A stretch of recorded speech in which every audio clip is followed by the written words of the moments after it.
afternoon, ma'am. I'm Cedric Kent M. Yago.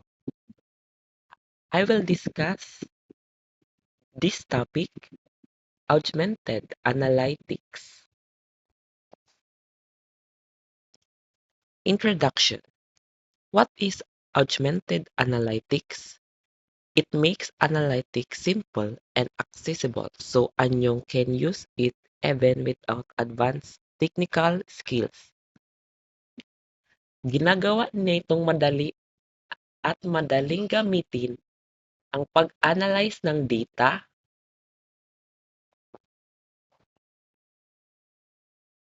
two types of components. Augmented data discovery automatically identifies trends, patterns, and connections that are often missed. Augmented insight and explanation provides clear explanations and meaningful stories based on results. Benefits: your faster decision making. Get information quickly to act and decide faster. EV errors reduce mistakes caused by manual work. Easy to use.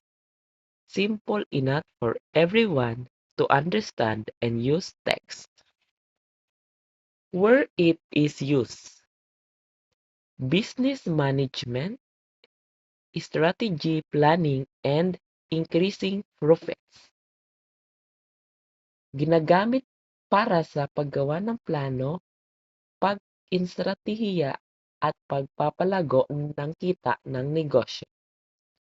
Second, finance, risk analysis, and budgeting. Ginagamit ito sa pag-analyze ng risk at paggawa ng budget. Marketing, understanding customer needs and behavior. Ginagamit ang augmented analytics para mas maintindihan ang gusto at kilos ng customers.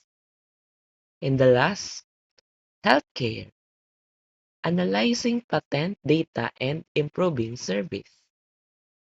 Ginagamit ito para suriin ang data ng pasyente at mapabuti ang serbisyo sa ospital o klinika.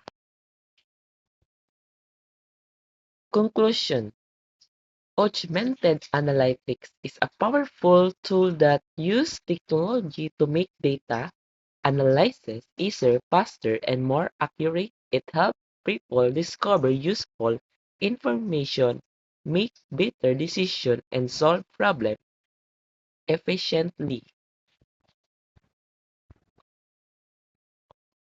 Thank you.